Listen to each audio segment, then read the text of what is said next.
Our friend came round, he wanted to cook a pie, and he said, have you seen this clip of Louis doing this rap on Chicken Shop Day? So I said to him, I'll do it in 15 minutes before your pie's up, which is why when we show the project file, the project file is so empty. He ate his lunch, I edited the video, put it up, and went to the pub. Yeah, it just kind of snowballed from there. We had a lot of people using it. It was firstly probably football pages. I think celebrities and people like that started getting instructed by labels to do it. And then it went all the way over to Korea. Rose used it. The moment she'd used it, it skyrocketed. This time, we reached out to Louis Theroux, and he was like, yeah, I want to do it. Not only that, I want you to have the proper second verse that I wrote that never was on the BBC. So I'll come and record that because I want it to be out like as I intended it at the time. My money don't jiggle jiggle, it folds. I like to see you wiggle wiggle, for sure. It makes me want to dribble dribble.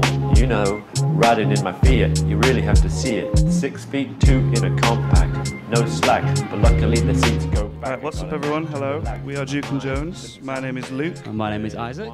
And we're a music production duo from Manchester. And yeah, we're going to be talking through our TikTok song and everything which led up to having Jiggle Jiggle be what it was today. Including this cast of incredible characters. Yeah, who I hope you'll a whole lot. recognise some of. I spent way too long on this opening slide, so please appreciate it briefly.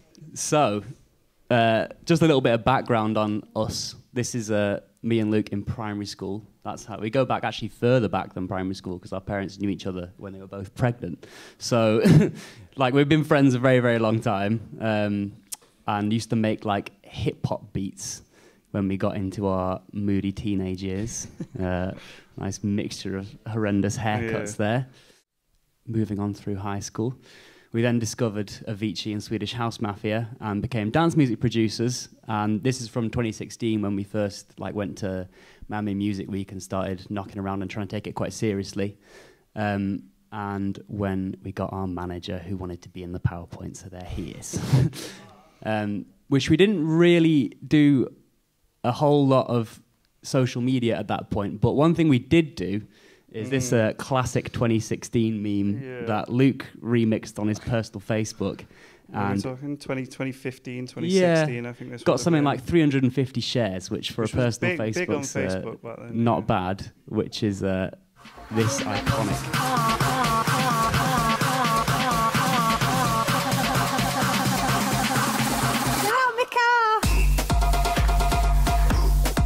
That, my friends, is content. Yeah, so this was to promote one of our songs called Borneo, which was back when we made a genre called Jungle Terror, way back when. And yeah, that was the only kind of way we knew how to promote it then. And yeah, well, that's just in there. So as you can see, kind of, we've been using memes to promote music sort of from quite early on, I guess you could say. And then just to sort of run you through the stuff we did kind of 2016 to 2019, which is I went away to uni. I mean, he went to uni, I didn't go to uni. I stayed at home, stayed in my room and continued to make music. And yeah, that was when we were more collaborating over Messenger, and it wasn't actually in person. A lot of it would be more of one of us doing a song and the other person would do it. There wasn't much actual collaboration going on at this point. But yeah, then we ended up getting lucky and we signed with Circus. And then, yeah, throughout the following years, we did stuff with Spinning, Thrive, Ministry of Sound, Barong Family, Deadbeats. We had the opportunity to remix songs for likes of Zed, Theroux, yeah. And that Zed tweet was when I was in like second year of uni was a big moment for me personally, because I was there in the library cramming about the ancient Roman Empire and get a nice little Twitter notification of Zed being like, everyone go and check out Duke and Jones. So that was like a nice moment where I was like, okay, maybe we are kind of onto something with what we're doing. Then 2020-ish, our manager who we were with went on to the Shalizi Group, which is the management company that looks after Marshmello and like Alesso, Jaws. So we were on with them, so we got some cool remix opportunities through that, like the Marshmello Demi Lovato song, a couple of other Marshmello songs as well, and we got to meet him, go to a studio with him, which was right before the pandemic. We were in the studio in LA with him, and then Donald Trump came on the TV being like, we're banning all flights out of the United States. We were like, oh no. And he was like, except to the UK. And they're like, come on! Changed the flights literally like hours later to come back home early, right as everything was like starting to shut down. So that was really surreal. And then, of course, 2021, we had a release with Big Flowdan in the bottom left corner there, who's doing rather well at the moment.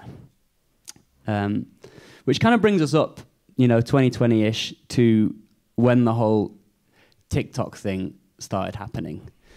Because just before the pandemic, the social media guy at the Shalizi group where we were had told us, there's this new app. It used to be Musical.ly, but now it's been bought out and like it's going to be a big serious thing. You guys better get on it and start posting.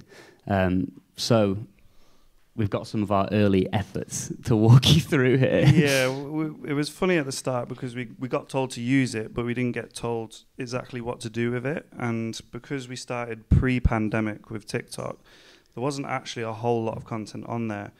One of the perks of being with the Shalizi group was they got us verified when we had like 50 followers on TikTok. So I think probably about 90% of our comments were, "Why are you verified?" And this comment haunted us for a good couple of years. Quite a long time. As you can see from one of these, we'll show you. This is one of the first TikTok we ever posted, I think. Oh Lord, Jesse made another one. Walked in, walked in, walked in, walked in, walked in, walked in, walked in, walked in. So as you can see, it's extremely low effort. Didn't really know what I'm doing. I'm pretty sure I'm in my pajamas. Hey, I would argue that's relatable content. But we were just kind of pushing content out on there without really knowing what we were doing. And we started kind of getting a bit of success with our kind of more meme-orientated ones. Yeah, well, I mean, as you can see, well, some of it, well, this is an example of the comments, actually. Just so many of them. But, all helps the algorithm. They're all commenting. Then we were posting stuff that wasn't even, like, I mean, you'll see about this. This used to be our most successful video. And it's a duck landing on water with Theroux over it. But I think that one did like 300K, and that was our first kind of taste of, all right, well... Viral fame. Yeah, viral fame. We've hit some sort of algorithm here. But it's absolutely zero to do with what we are trying to push, which was music. So we tried to start kind of brainstorming about where we would go with it and kind of figure out how to get our music involved in it. So as I recall this one, you can correct me if I'm wrong, we wanted to do like mashup content because, mashups do well on TikTok. And Luke's idea was to sort of gamify it a bit by putting in like a spinning wheel, like as if the wheel's deciding what we're going to mash up, because that's kind of more engaging. Yeah, it was rigged. It was definitely rigged to kind of... we'd made the song before it and then thought of the content idea after it to kind of, I don't know, to just make it look more interactive. We had the spinning wheel and stuff like that. And, yeah, we'll go through this. Some of you might recognize this. Right, remix challenge. The song we're remixing is Gypsy Woman in the style of... This was made on iMovie. Playboy Carti.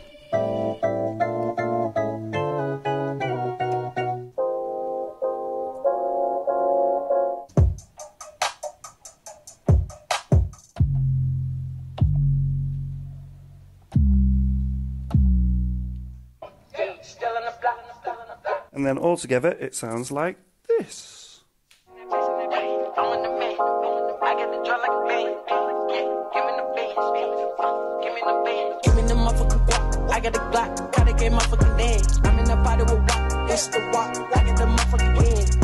But I mean, as you can see, the video is still very rough. It took quite a long time to get to the actual point, and I was just kind of filming it with one hand and playing everything with the other. Where did you get all the Carti clips? Like, did you edit the... I can't remember what you did. I just ripped a YouTube video, yeah. So there wasn't any kind of secret to that. But this was our kind of first viral sound, I would say, because after we uploaded this, someone said to kind of clip it in the comments, and they said yeah, there you go. They said, can you just make the audio and kind of cut it down so all of that talking's not in it at the start? And once we did that, the song just boomed. I think it had like 200K videos within the first week. and other people started uploading it, and then their audio started going crazy with it as well. But the problem with it was... This is why there's an angry lawyer in the corner. We wanted to make it an official song, so we were very like new to it then. So we thought, oh yeah, if we just get our manager to hit up Playboi Carti's manager, they'll release it because it's been doing so well. Turns out they said that they were going to sue us because the song that I'd mashed up Gypsy Woman with wasn't even out yet, and I'd just stolen an acapella off YouTube and not realised that it was a leak. So yeah, check where you get your acapellas from, because that was a big mistake. Yeah. But I mean, nothing ever came of it. But the song, we got told to remove the video, which we did. But as you can see, the song still gets uploaded to this day. Yeah, I took that screenshot from SoundCloud like yesterday, and it was in 1 month just 200k times, which is why I think it was an important thing to learn, to like get above things legally early on if you want to be able to make money off it. Like, if you're not bothered and it's just for the clout, like, if we'd have maybe stayed under the radar and not tried to release it, probably would have been okay. But if you wanted to go and go above board and try and capitalize on it in a monetary way, it's good to sort that out early on, I guess. We learned that. And for the production videos, to clip things up shorter and have the pacing quicker, to do another video where it's just the audio. So that was our first sort of learning curve. We tried to replicate this multiple times, but it didn't work. So we did the same idea with the spinning wheel and making some sort of mashup or remix beforehand, and then making the content look a bit more glossy. But it fell on its face, I think, like 4 or 5 times, and like no views, no interactions, no nothing. So we kind of gave up with it quite quickly, which, I mean... Then moved on, having had some success with some musical stuff, to more stuff that isn't exactly musical, but seemed to do really well. So this is, Luke has this irrational hatred of owls. I don't like owls. I think they're horrible animals, and I don't understand why they can rotate their head. So there was a sound currently trending on TikTok, which was kind of this creepy kind of music one that everyone was using on kind of big videos of whether it was like a witch or a ghost or something like that. And every video that had it just seemed to get so many views. So we wanted to use this sound.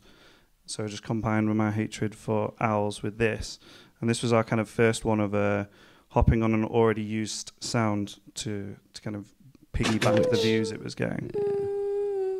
And as you can see, it again, it's nothing to do with music, but it did insanely well. And they are horrible. They are. I still don't to this day don't like them. But that video, I think, ended up doing like 4 million. And the reason it was so good was because it meant that we had a series that we could replicate, which we then learned was such an important thing, because the time spent on these videos, the Playboi Carti one took a while, but this one, I mean, I think you're looking at about 15 minutes it took to make. You had the hardest part. I am a terrible actor, so he had to, take a video, because we'd realised also that all the earlier content Luke had filmed in his room, but now we were living together. I was like, well, maybe I'd get my face on some of them so people have seen both of us. I'm not very good at acting, so even me just trying to look vaguely disturbed by these owls took me a few takes, but compared to making a whole Playboi Carti edit, it's a lot less work. But it meant that we could very quickly replicate this idea once it started doing well and come out with a second one, which I believe... I put the kangaroos in because these kangaroos are genuinely terrifying. As you see, the exact same sound, exact same structure, obviously.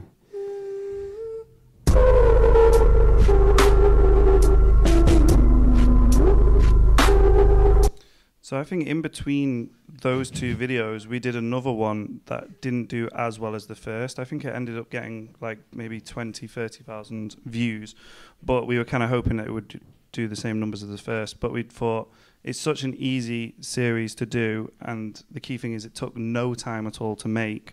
All we had to do was think of a horrible animal, or one that would look scary in black and white. That you don't think are scary, but when you put them in black and white, they are scary. Put this sound over it, and for those 2 weeks on TikTok, it just seemed anything that went up with this sound just seemed to get numbers. So I think the kangaroo was the 3rd one we did, and I think that one is... It's on like 9.7 million, which is ridiculous. And off the back of that, I think we gained like 50,000 followers off TikTok. Yeah, so this is the sort of things that we ended up texting each other, trying desperately to think of other animals that may be creepy. So he obviously sent me a video of some jellyfish there. Nope, nope, nope. I know they're fake, but still, what's our SoundCloud password? Classic. So I think we did like 6 in total. Yeah. And each one did well, but the reason we stopped doing it was, again, because it wasn't anything to do with music. So where our manager was happy that we were getting all these views and we were building a following, we didn't want to be known as the creepy animal guys on TikTok, because that's not going to better us as musicians and get our name out there.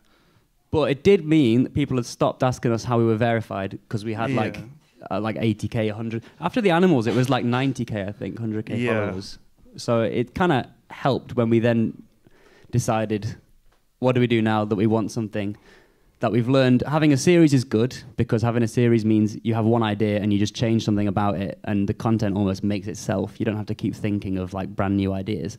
So we were just there again, kind of brainstorming and what we could think of. When I came across on Facebook a video from an old music friend of mine, he used to be in a duo called Zookeepers. He had some releases on NCS and stuff. I think he's under a different alias now. But he is a Danish guy, and he posted a video on his Facebook where he just put autotune over this Danish news clip of some really old fishermen, which I'm going to play for you. I had no idea what was going on. I'd watching this in my room like at the start of lockdown, just crying, laughing. I don't understand at all what it was. Bear in mind, the full clip of this is like 16 minutes long. Yeah, it's 16 minutes. I won't show you all of it. Her der har vi skabet med guldstøbet. Der er sgu da cola, og det er samtidig, der slår en anden slags flasker her. He hit some nice notes, I would say, but it kind of got us thinking, is there, like, you were crying, I could hear him laughing so hard about this video, and thought, well, if we put that with stuff which is currently going on TikTok and just add, like, autotune to videos and stuff, then it's remotely music kind of based, and if we add a beat behind it, then we can make these little jingles. And then that was kind of the first inspiration for the autotune videos. And there was this lady doing the rounds on TikTok who people might remember, Scouse lady having road rage. She was very unhappy, threatened to bash someone's head in with a hammer, and everyone that was posting it was just going viral and viral and viral. So we thought, well, why don't we do this, give it a go, add autotune to her, because she's Scouse, so it kind of like, she's got that tone already where it's going to... Yeah, something we learned across our parts is Scousers auto-tune fantastically. Yeah. Oh, Danish fisherman again. This was our first, very first auto-tune TikTok.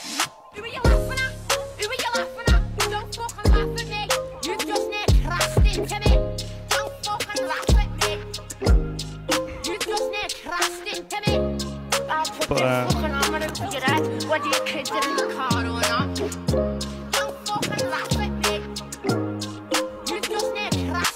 what a banger. yeah, there was a few things we'd actually learned before making this video, which was the key thing was text. So the text disappears, I think, in the first 4 seconds. It's never on screen that long. We'd posted so many videos with big lengthy titles and no one was watching them, because why would you read a paragraph before watching a video? So we kind of came up with that and just kept it kind of short. And yeah, well, I think you can kind of feel this if you scroll TikTok. At least I find when I'm on there, because there's every time you scroll, like, it's such vastly different things are popping up that your brain gets a bit scrambled, and you have to kind of orient yourself really quickly to what's going on.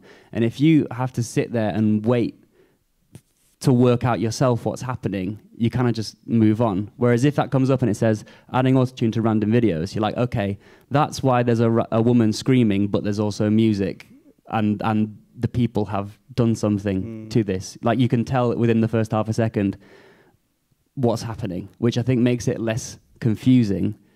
People are more likely to stay. And then obviously when the text disappears quite quickly, it's also helpful. Yeah. We knew it was a concept which could be kind of rinsed and repeated, similar to the animal one, but we could do it and it would be based around music. So we added part 1, which was actually advice from my girlfriend, because she said that if you add that, then if someone stumbles across kind of part 4, then they'll go to your page and they'll watch the other 3 because they know they exist. Whether if they just kind of stumbled across it with no parts, they'd think maybe it was a one-off.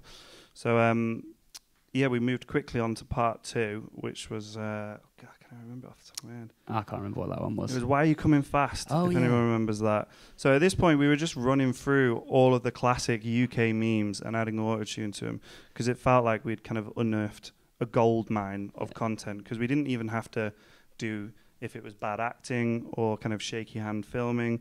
Like, we didn't need to be in it. We were ripping the videos. The tunes probably took about 15, 20 minutes to make each jingle.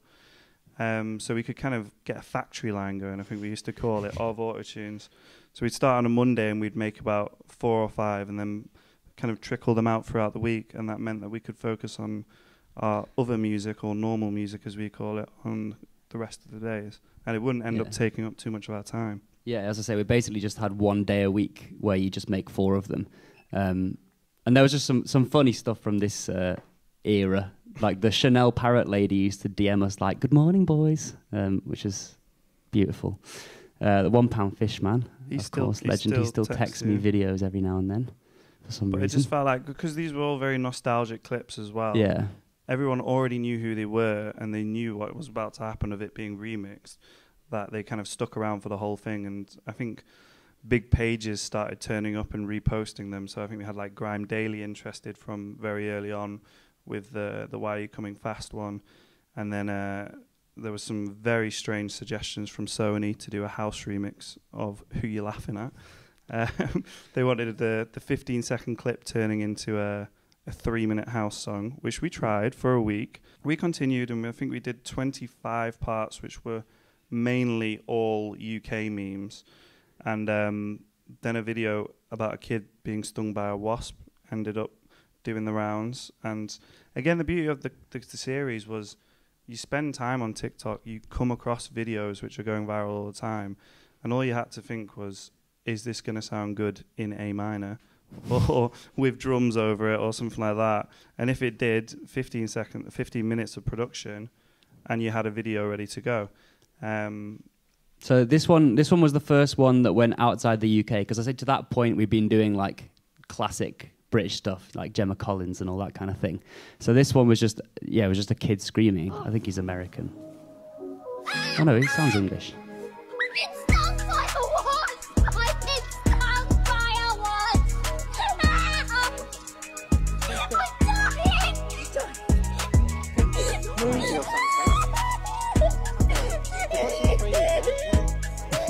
Which is an interesting one because like visually it's not very engaging because it's just like blurry camera. I thought this would do rubbish because there's no kind of celebrity to drive it.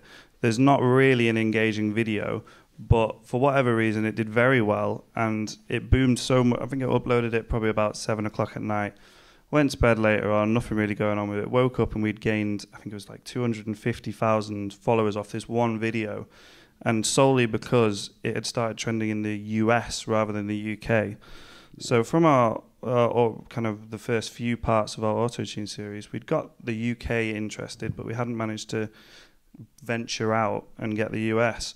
So when this one happened, we noticed the market over there for TikTok was way ahead of British TikTok, I would say, at the time. So we woke up to, loads of followers, notifications were going absolutely crazy. My phone would lose battery constantly because of all the notifications from it. And again, with the part series, we're now on part 26. So when this started going big over there, we got all those followers, I would guess, because they knew that if you're 26 parts in, you're expecting there to be more and more and more. It's not going to be the last one. So people started sticking around, and then we kind of trickled through the kind of parts after that, didn't we? Yeah, it was all kind of goodish until we got to, I think it's about part 70, 74, where we felt like we'd run out of, like, we've done all the classic British ones. Nothing maybe that you're scrolling past on TikTok is really tickling your interest. There were some dark days. I think I was watching Chuckle Vision and stuff like that for 3 hours to just try and find viral clips that could be auto-tuned, and I would be sat there on TikTok. I think my watch time was like 4 hours, 5 hours, and nothing would pop up. And I kind of thought like, oh, maybe this is it. Like, this is the end of the kind of... I remember you coming in distraught because you've been watching Chuckle Brothers, trying to find them saying to me, to you, like cleanly to make it. And they don't actually say it, like hardly at all. I've grown up thinking that was the line, so I thought this would be great for a song, and they barely ever said it. And if they did, there was a lot of music over it, so it was kind of unusable. So we properly scraped the barrel. I mean, we hopped on a few viral successes like Ollie Ball and people like that. But again, they weren't reaching the same heights of the Stung by the Wasp one. So at this point, they all kind of didn't feel like failures, but it felt like it was coming to an end. We thought, well, instead of relying on like it by chance of it popping up on TikTok, why don't we go into like what we watch? And one of the things I was watching at the time is KSI, and still like watching Sidemen and stuff like that. And he had a series that he started to do with his Reddit, and we thought if we can get on his Reddit, then we can boost our YouTube channel, because if he shouts you out on YouTube, I mean, I don't know if anyone watches him, but if he shouts you out, then usually people just flock over and start subscribing without even checking out your content. So we went and made the remix of... Which one? It was him freaking out in a car because there was an insect in there, and he screamed. And obviously screaming always autotunes fantastically well. So it was very much like intentional thinking, right, looking for something that KSI does that we can autotune, that someone will put on his Reddit, that will get voted to the top because it's good, and then he goes through the Reddit and makes a video going through the top posts. So that's what we were trying to do. Lo and behold, he did. And that's what happened. He ended up filming like a 3-minute improv music video to it at the end of one of his main Reddit videos. And I think the video had 5 million, 6 million views. And off the back of it, we gained, I think, around 30k YouTube subscribers, which was something... We weren't pushing YouTube. We didn't have much content out on it. But it was just another example of how using TikTok to better other platforms, because... We probably did all right on TikTok, but on YouTube it boosted us like we hadn't had before. Yeah. I expected him to watch it, but he rewound it a couple of times, and like as people have been watching him, I mean, I watched him when he was a FIFA YouTuber, so it was also quite cool to get that from him. But then, as well as kind of picking someone like himself and trying to kind of piggyback off his platform, there's examples like this one where there was a day, I think it was last year, in January, where the UK seemed to go absolutely crazy for Storm Eunice, and everyone knew it was coming, and I think we were still in some sort of lockdown or whatever, and basically we knew everyone would be inside on their phones. We knew everyone was just going to talk about the weather because it's England, and there was this clip from back in the day of the lady saying, "Don't take risks on treacherous roads."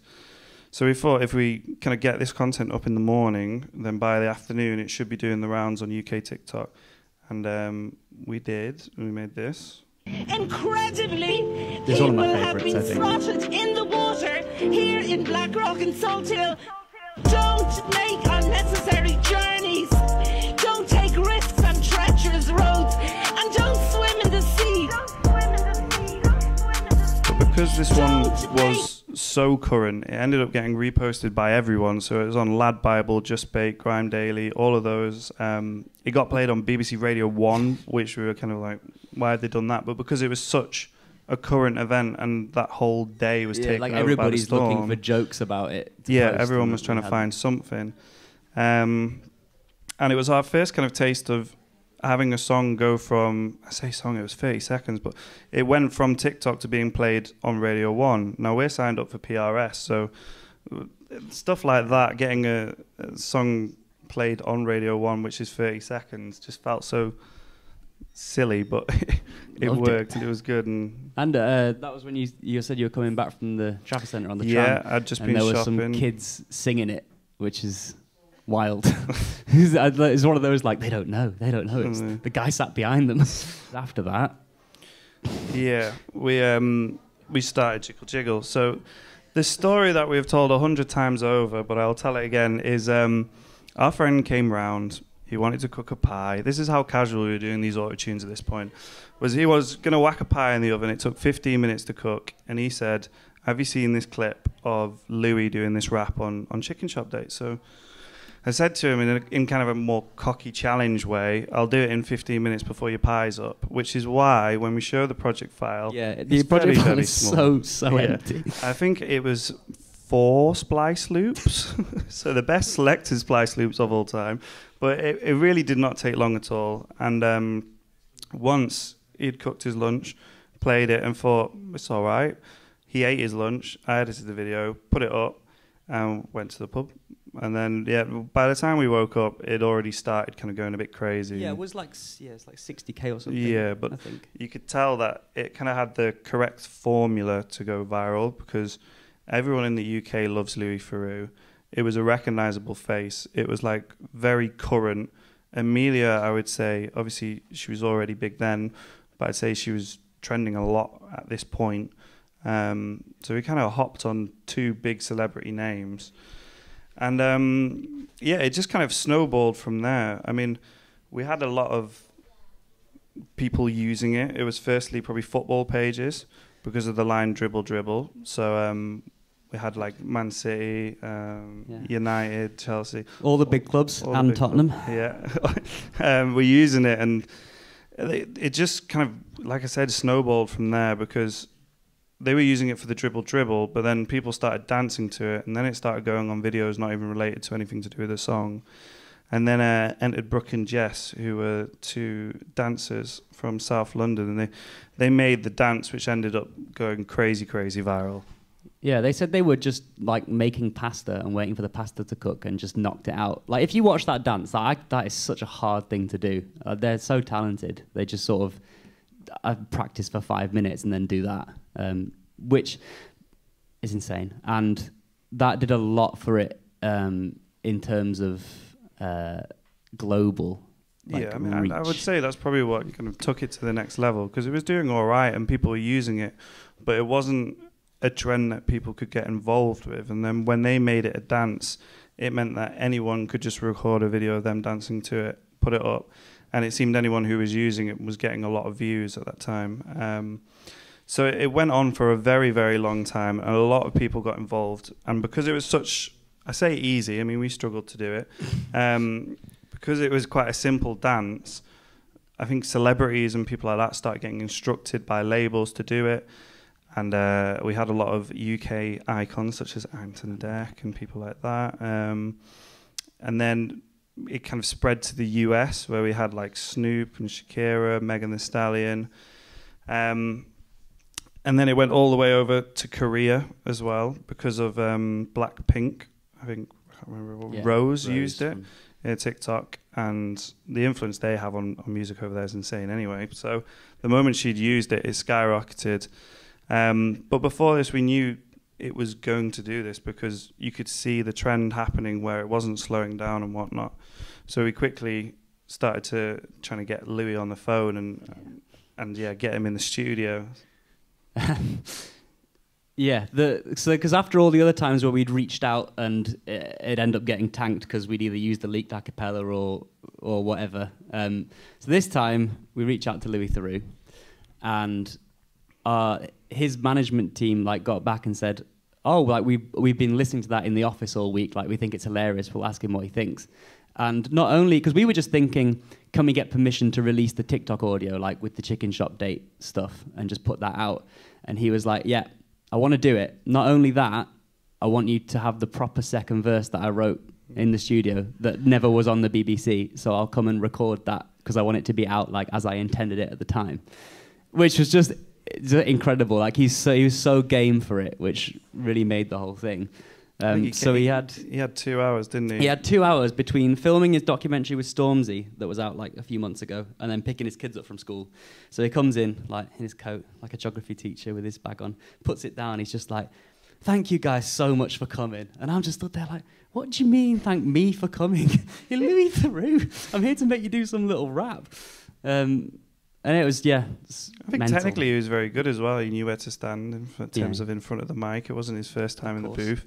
And we kind of recorded it. It, like we said, didn't take long to make. It didn't take long to record.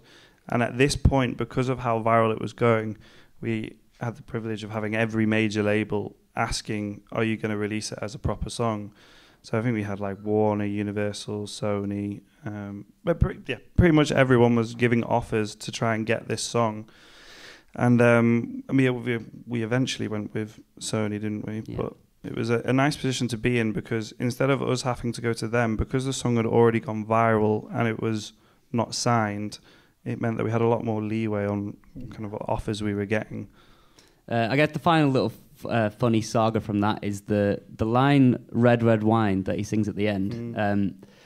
Somebody at Sony, very bright cookie, pointed out that that is technically a sample of Neil Diamond because he wrote the UB40. Well, what's it called now?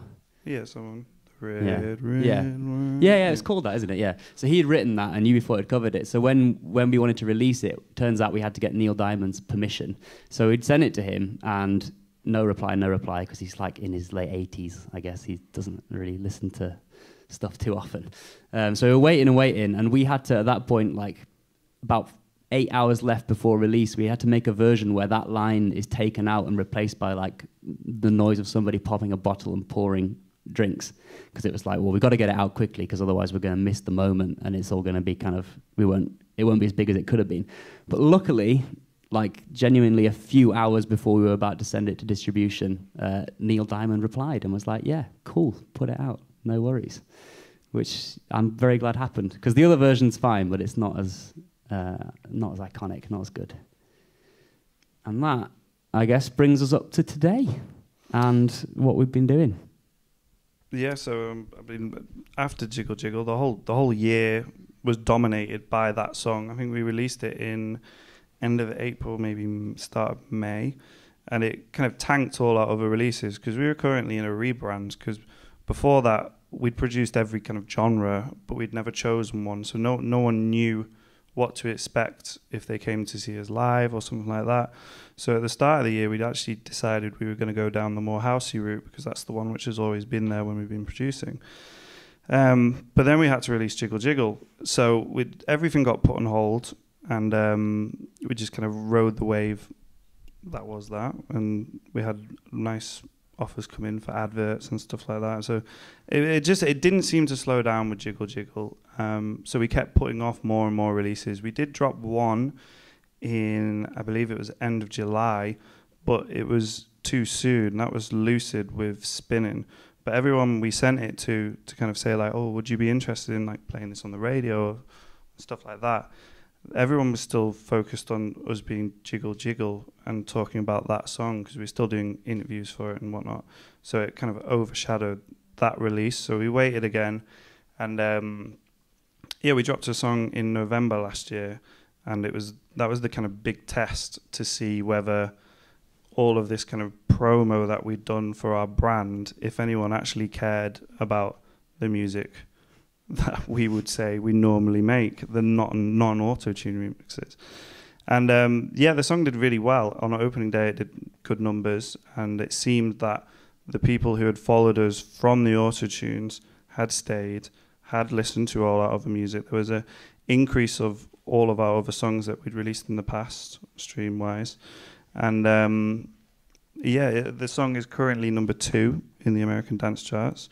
And I think, whereas the song's good, I don't think it would or might not have as good a chance of being there if something like Jiggle Jiggle never happened. Yeah, so I think part of that is also like a name recognition thing. Because, you know, like if you're getting loads of emails and you see one and you're like, oh, Duke and Jones, I recognize that name from somewhere. Even if you don't know where you recognize it from, I think people are more likely to kind of to trigger something and to open it and have a look. So even though, you know, it's not necessarily, we're not out here to make viral TikTok hip-hop remixes for the rest of our lives, or maybe we are, but that's not the main point of things.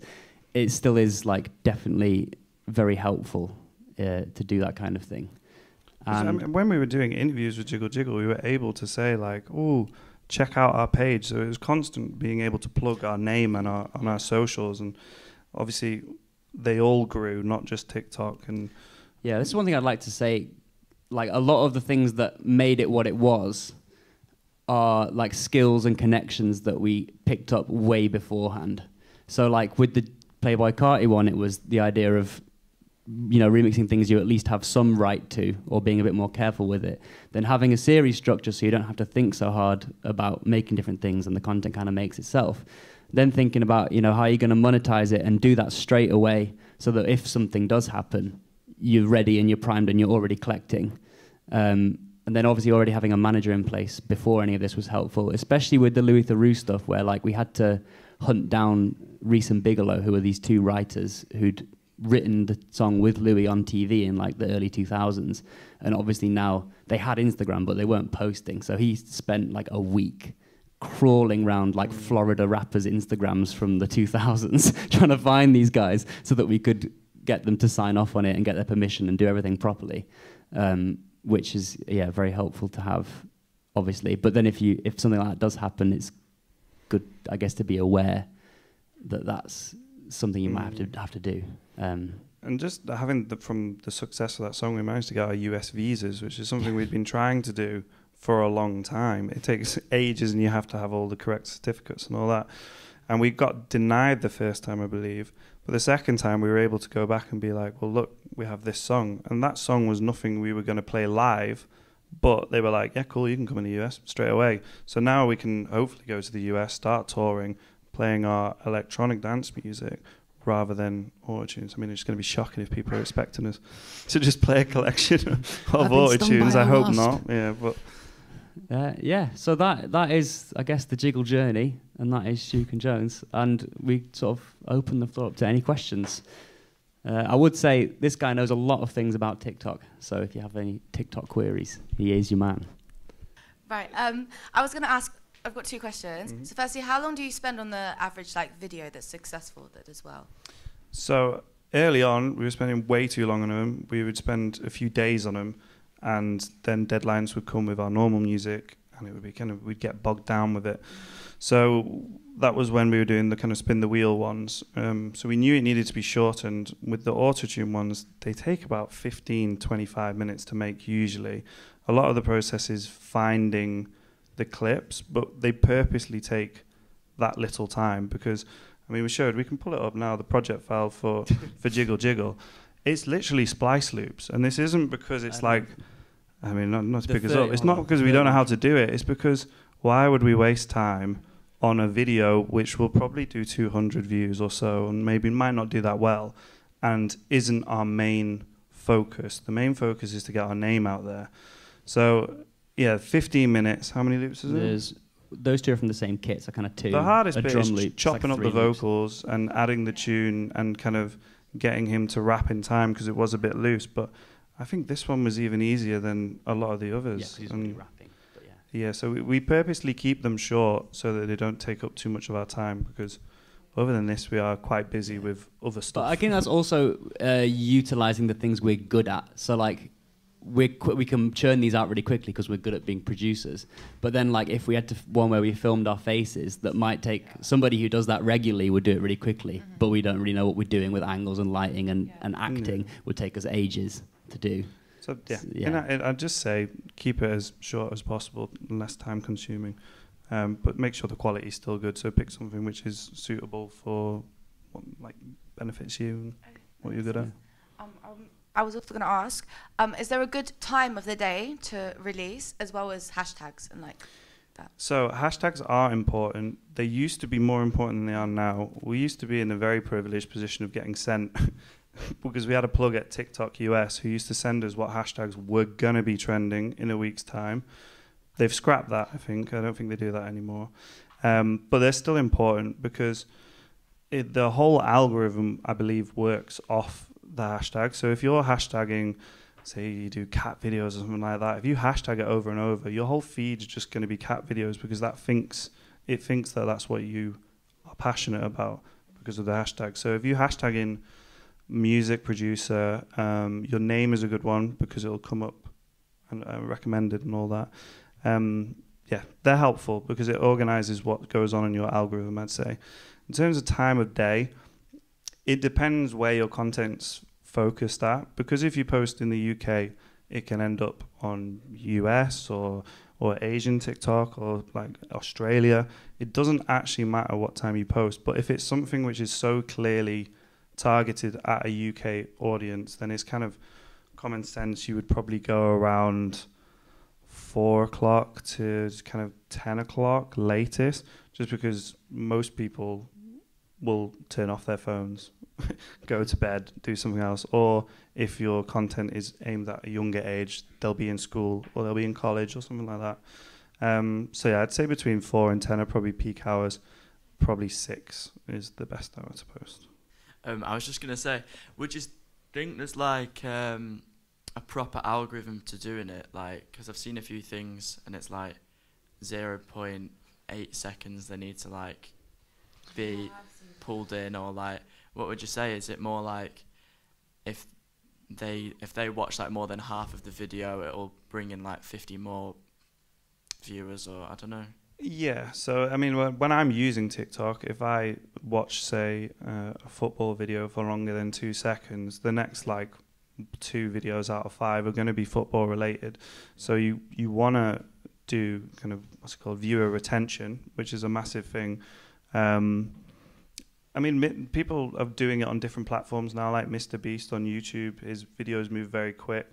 TikTok just needs that kind of in a 30-second format. I don't think it actually matters how long the video is, because they change it all the time. I mean, they released 10-minute videos the other day, about a month ago, and then they started promoting a lot of videos which were 10 minutes long, but your average person is not going to make 10 minutes of content and upload it. So it changes a lot, but I would say what you watch kind of orchestrates your algorithm, so it's the same for other people. So would you say like the shorter the video? I would say like 15 seconds to 30 seconds is your optimum, because people will watch it, and if it goes longer than a minute, I guess you could lose their attention. But it all just depends on what the content is. I mean, with ours, it works if it keeps changing musically and keeps them interested. But if it's you in the studio or something, obviously make it quick. If you're going to show music. Don't talk about it for 30 seconds and then do it, because they will have scrolled already, I would say. Nice, cheers. So can you speak about your transition from the TikTok identity and that kind of stuff into your original music identity, you know, where people know what you're going to do, what you're going to perform, what you're going to release, what kind of music you make. So is that the future? Is that what you're planning? And if yes, so then what's the transition? Yeah, I mean, we're constantly trying to get people to go from our TikTok to our music. I mean, we constantly have our Spotify link in the bio. You can see the stats of how many like visits your profile gets, and then see how much it correlates to a link click. So I would say if our profile gets visited 10,000 times, maybe only 100 people click the link in the bio. But sometimes we have actively driven people to click the link, and then you can see an increase. So, but I think with those, I especially with TikTok, I wouldn't really want to force it. I think people who want to check it out will check it out. Whereas if you try and shove it down people's throats and they're there for like funny videos, I don't know. I'm not sure it'd necessarily be as helpful. Our least favorite videos to make are the ones where we have to actually say it quite bluntly and say, our song is out now, go stream it. Because unless you do it in a really creative way, no one cares. Like, if you're a randomer and you've just stumbled across a video of you saying, go check out my song, like, why would they? You need to make it more interactive, and you have to make it, you have to give them a reason to, because they're not just going to do it because you tell them to. But yeah, it's a gradual process. I think that the way of building an identity and getting kind of followers up and getting yourself known on there, and then directing people to your music is better than just saying from the start, go check my music, kind of thing. Yeah, I think ours is a bit interesting as well, in that the part of the reason we even started doing autotune stuff was because we didn't have to film ourselves and put like our faces on there, and it was natural. Like, you can see we've always been making memes, and like it didn't feel like weird to be posting them. It felt like we make these, we find it funny, we're putting it out there, and it is kind of musical and relevant, which in some ways then means we're maybe not transferring as many people across, but in other ways it's quite nice because we have the whole Louis Theroux thing, say, but then we can step away from that and say, look, we're actually also doing this, and it's serious, like, well-respected dance music. Whereas if our viral hit was dance, I think it's actually probably harder to follow that up. I just wanted to ask about your, you're from Manchester, aren't you? Yes, I just wanted to ask what you look for in British culture, which applies to your social content and music. Oh, I mean, we're 27, so I think when we're growing up, there's a lot of things we can remember. So nostalgic British memes, I think, was how we started, and that was good because it struck a nerve with similar people to our age. And yeah, I guess it was just things that us and our friends found funny. Like a lot of some of the early stuff was like people ranting about football, you know, like Arsenal fan TV memes and that kind of thing. I don't know if it was. It's just I don't know. It was the things in British culture that we liked. I guess I don't know if we were looking for certain things. Hey, first of all, I want to say you guys are genius, and yeah. And second thing I wanted to know was, do you really earn from the TikTok videos? Not through TikTok itself. So TikTok's I can't remember what it's called. Content the kind creator of fund the creator fund. Yeah, we got on it late, but it still doesn't pay that well. So yeah, the money people get from TikTok is directly from TikTok is usually from brand deals, but obviously no one's paying us to shill moisturizer because we never show our faces on TikTok. Yeah. But this is where doing the content ID for the instrumentals has come in, because whenever something jumps to YouTube or any other platform where we can make money, then we make money there. Because TikTok doesn't pay well, but people pay you well to promote stuff on TikTok. I think that's the best way of putting it. Hi chaps. Hello. Thanks for the lecture. Neil Diamond came late to the game. Is he signed up to PRS as well? I mean, did he make money out of it? He does, yeah. He gets his cut just because. I mean, we had to clear the sample, but also he did write the line, and it wasn't kind of. I wouldn't say it was a subtle use of it. It was a clear reference when Louis wrote the original line with Reese and Bigelow. So yeah. Louis said that was his favourite thing about the whole saga, is that Neil Diamond had to sit there, listen to Louis Theroux singing "Red, Red Wine" really out of tune, and then be like, yeah, that's fine. Because I think for him, that was almost like he is to us. Because obviously I think he would be a massive Neil Diamond fan, and I think he was quite like fanboying at the whole thing. It was quite cute. Yeah. But he is getting some money, Neil, off of that. We know a percentage. Is a percentage? Yeah. He doesn't get too much, but he doesn't get too little. Yeah. I'd say he gets about the right amount for 3 words. I was wondering, in terms of the number of hashtags, is there a recommended amount? Not too many. I think you don't want... So, you know, when you post it in the bio, it says see more. If you click the see more and it goes over the video, it's not a good look, because it looks like... I mean, people can't even watch the content they're being shown because there's so many hashtags. I would probably say... There's not a number of hashtags, but if the word you're hashtagging is really long, then you don't want it to look... I guess you make it not look ugly. Like maybe 3 lines of hashtags, but if there's like 10 or something, it'll think... I mean, I don't know how the algorithm properly works, but I would say it thinks you're trying too hard and you're doing too many different things and it gets confused. So, I mean, we always just do music producer, and then hashtag whatever the person in the video is kind of doing. There are some good ones, like if you're uploading anything to do with animals, like TikTok pets is the most common one. Music producer, anything from UK, always hashtag UK music. Don't hashtag FYP, because everyone does it because they see everyone doing it. But all it means is you'll get on the For You page, but every video is on the For You page anyway, so it's just a waste of a hashtag. But just as long as they're relating to what's in the video, I would say. If they're not related, then there's probably not much point of them being there, I'd say. In terms of like post frequency, like is there a recommended amount for that as well? I personally do not think it matters, because we've taken like big breaks before. We didn't post for 2 months doing the autotune series early on, when we were saying that we hit that kind of point where I was watching Chuckle Vision and stuff like that. Like, we didn't post for 2 months because there was nothing to post, and we did kind of think it was over, and then we posted again, and it did well. And it's because people check your page out, but a lot of the time it just pops up on the feed. So it's not like people have to go and find the videos find them. Even if it's an old video, it can still go up on the For You page. So I don't think you have to be consistent with posting like once a week, but obviously the more videos you have out, the more chance you do of having a video go big. The classic thing people say is it's like the only thing you can do to increase your chance of winning the lottery is to buy more lottery tickets. And kind of like posting on TikTok, it's just like buying more lottery tickets. You can't really predict which ones. I mean, within reason, you could say it's good quality or whatever, but it's just like getting enough out. But I don't know, yeah, like Luke said, I wouldn't be stressing like I need to do 3 a week or the algorithm will leave me behind. I don't think it's as brutal as YouTube is. I think YouTube is once a week. People need to know when they're getting their content and stuff like that. With TikTok, the content kind of finds you organically if you like it anyway. So, cheers, man. Nice. Hi, can you guys play the first version of Jiggle Jiggle that you guys made? Yeah, I think, well, this is like as close as I can get to that, because this is the project we took to record. So I think this is pull up his takes as well.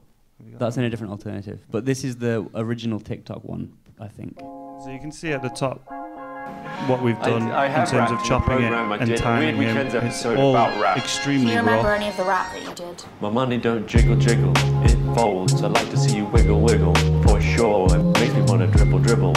You know, A lot of the time he was riding actually in on my beat Fiat, as well. You really have to see it. 6 feet 2 in a compact, no slack. But luckily the seats go back. I got a knack to relax in my mind, sipping some red wine. Nice. So it's clearly extremely simple. It's not kind of a masterpiece, I would say. But like we said, that's kind of the point, is that is so quick to do that you don't really have to think about it. I think that is probably, that is the original version of it. We have the studio version, which you might have to find, but that has a lot more kind of takes, because it's the more vocal professional. The only sort of secret sauce in there actually is that we don't use autotune, we use Logic stock pitch correction. Yeah, it's because better. it's worse, it's better at making notes where there are no notes. So there you go. So you guys said that before Jiggle, you made so many tracks, all those CDs and stuff. Did you spend a lot of time sort of mixing and volume and stuff on each track, or was it just random because you were making so many? For the autotunes, we just use Ozone, don't we? I'll show you. The mixing that goes on is you do this again, it's jiggle and then folds. you I press like to that. see you wiggle wiggle, for sure. It makes me wanna dribble And then dribble. bang, You know, and then riding in my Fiat, you really have to see. Yeah, and then it's good enough quality to go on a video. And be we loud do check it. You check it on phone speakers, because sometimes obviously you're missing something there, and that's really important for TikTok. But that's as far as it goes. Like it just does not matter. Yeah. Obviously, the version that got put on Spotify, I think, is this one. There is obviously a lot more mixing going on because it was going on streaming services. So you'll see like I actually put a sub bass in below it, just a sine wave and that sort of thing. But if it was literally just for TikTok, I wouldn't bother doing any really. Because people just listen to it out their phones. I mean, no one's really... I mean, the odd person listens to TikTok with the headphones in, but even then, I don't think they're really judging the quality of the bass or the kick or anything like that. But yeah, the moment it went on streaming platforms, had to be polished. I think the less time you spend on it, the less painful. If you spend hours on something and then it gets like 20 views, it's just painful. Whereas if you've just like smashed it out and you're just smashing them out every day and not really thinking too much about it, I think it's just easier in more ways than one. I think I don't know why everything's bypassed. It's slightly concerning. Stems. Oh yeah. So.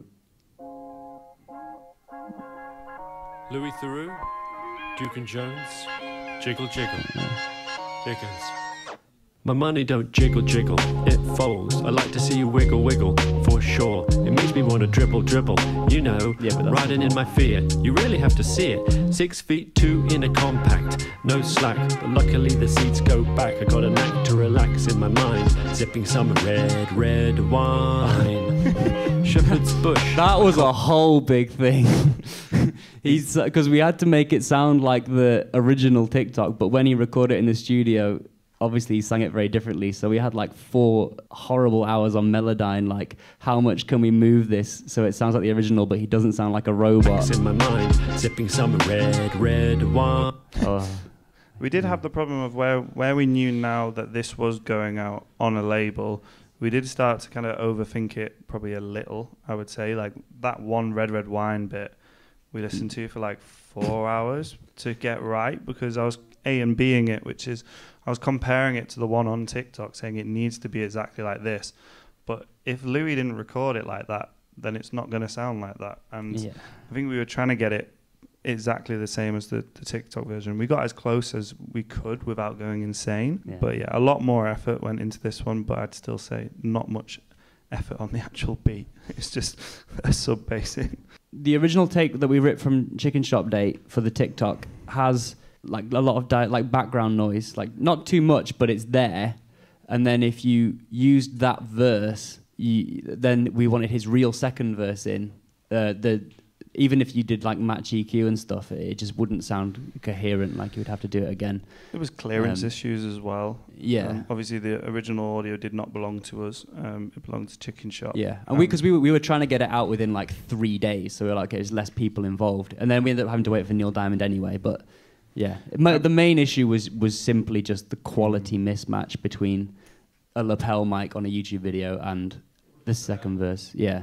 Hey, do you guys mind talking about your workflow, I guess, for generating content? I know you touched on it a little bit, like you devoted a day to it a week, and like how'd you balance that with writing your other music, and like how much time you do video editing, like make it as minimal? So I'd say for TikTok it is mainly me, because I can do it the quickest. So we've trialed it where I'll say I don't want to do it any this week. Can you do it? And it's just not practical, because where he does all mix and masters for our proper music, I go nowhere near that. I just do the production side. Similar to content, where if I can do it in 15 minutes and it takes him a bit longer to do it, then it's better for our workflow if I do it. So I'd say in the mornings, if I've been watching TikTok the night before and there's a clear idea of something that I want to auto-tune, I'll have like 3 or 4 links ready to go. And then in the morning, I'll spend maybe an hour going through them, trying them with autotune, trying them with different instrumentals.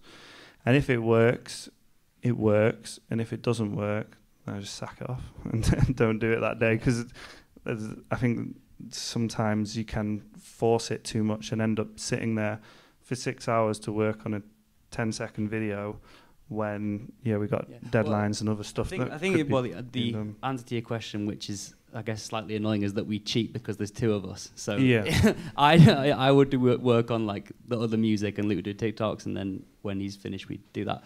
But a lot of people I know who are on their own, like will often do blocks, like on a certain day in the morning I'll do like making content. Because then you can trickle that out throughout the rest of the week, and you can relax. Yeah, but that's easier to do if you have an idea for a series, I guess. Because then you can just say, right, I'm going to do one of these videos, and you kind of have a process, and you can do it like that. Again, if you're still thinking of ideas, I maybe wouldn't schedule it in, but just think about it in the back of your head, and then put it down when you have ideas. I'm really interested in your unreleased music. Could you show some snippets? That's how I go on. We can, yes. What we go up here? Yeah, SoundCloud up. So, oh no, the names are going to be exposed. The projects don't go up with serious names. A lot of them are just kind of mess around. But this one, Don't Tell Me, is scheduled for release on Friday. So we can play a clip of that.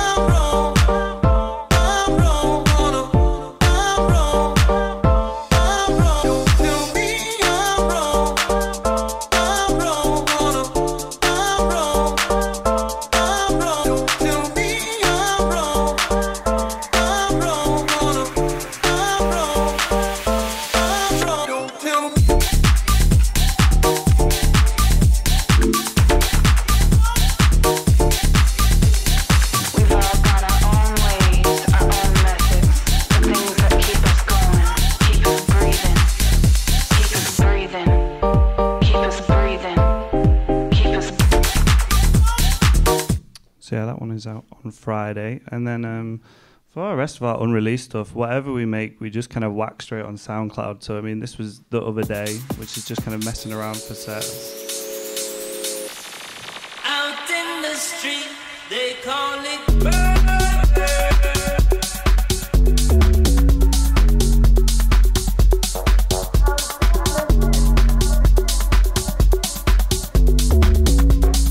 And then this is because I was watching White Lotus. The rhythm of the house controls your mind.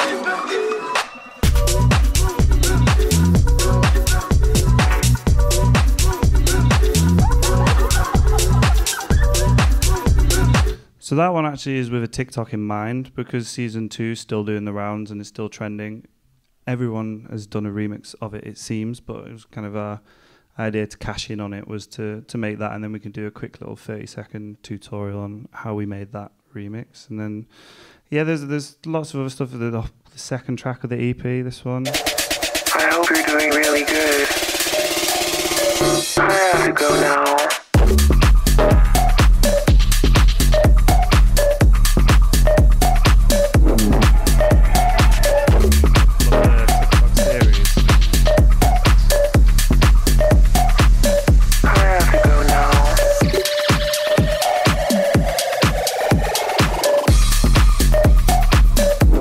These are all with TikToks in mind as well. So we've been trialing money trees. I still think there's a way that we could get it popping on TikTok, but we're just not really thought of it yet. But yeah, that's it. Yeah, tripping off them. You can go to alleyways just to stay. Money trees is the perfect place to shade, and that's just how I feel. The last one not to get the stone.